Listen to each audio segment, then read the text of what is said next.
2026 തുടങ്ങിയിട്ട് ആദ്യത്തെ ഞായറാണ് നാളെ വരുന്നത്. ഈ 2026 സൂര്യൻ്റെ വർഷമാണ്. അതുകൊണ്ട് തന്നെ സൂര്യഭഗവാനെ തൊഴുതുകൊണ്ട് ദിവസം ആരംഭിക്കുന്നത് വളരെ നല്ലതാണ്.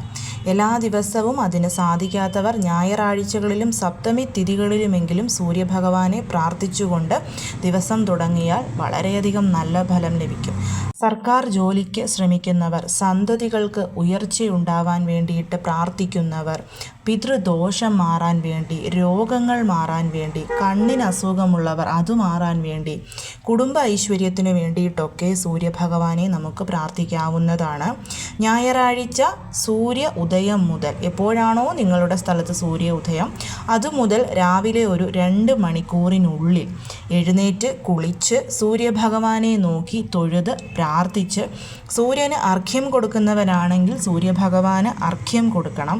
അർഘ്യം കൊടുക്കുന്നത് ഒരു കോപ്പർ അല്ലെങ്കിൽ ബ്രാസിൻ്റെ കുടത്തിൽ ജലമെടുത്ത് ചുമന്ന പൂക്കളോ കുങ്കുമമോ ഒരൽപ്പം പച്ചരിയും കൂടി ഇട്ട് ഓം സൂര്യായ നമഃ എന്നുള്ള മന്ത്രം ചൊല്ലി അല്ലെങ്കിൽ ആദിത്യ ഹൃദയ സ്തോത്രം ചൊല്ലി അത് സമർപ്പിച്ച് പ്രാർത്ഥിക്കാവുന്നതാണ്.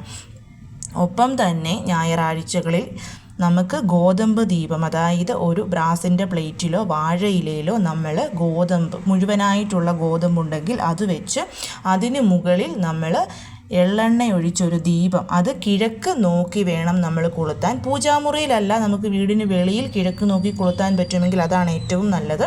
അങ്ങനെ അല്ല, അതിനുള്ള സ്ഥലമില്ലെങ്കിൽ പൂജാമുറിയിൽ കിഴക്കോട്ട് നോക്കി കൊളുത്തിയതിന് ശേഷം അവിടെ നിന്ന് സൂര്യഭഗവാന്റെ മന്ത്രങ്ങളോ ആദിത്യ ഹൃദയ സ്തോത്രമോ ജപിക്കാവുന്നതാണ്.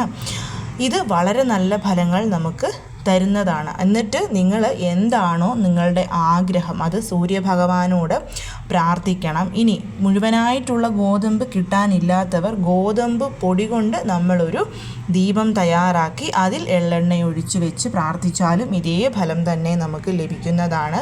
നാളെ മുതൽ തുടർച്ചയായി എല്ലാ ഞായറാഴ്ചകളിലും സപ്തമി തിഥികളിലും നിങ്ങൾക്ക് ഈ ഒരു കാര്യം ചെയ്യാവുന്നതാണ്. സൂര്യഭഗവാനെ പ്രാർത്ഥിക്കുന്നത് നിങ്ങൾക്ക് എല്ലാ ദിവസവും ചെയ്യാം. ഗോതമ്പ് ദീപം തെളിയിക്കുന്നത് സപ്തമി അതുപോലെ ഞായറാഴ്ച ദിവസങ്ങളിൽ മാത്രം മതിയാവും. നാളത്തെ സൂര്യോദയം അതിനു വേണ്ടിയിട്ടുള്ളതാവട്ടെ. എല്ലാവർക്കും സൂര്യഭഗവാന്റെ അനുഗ്രഹങ്ങൾ തീർച്ചയായും ലഭിച്ചിരിക്കും.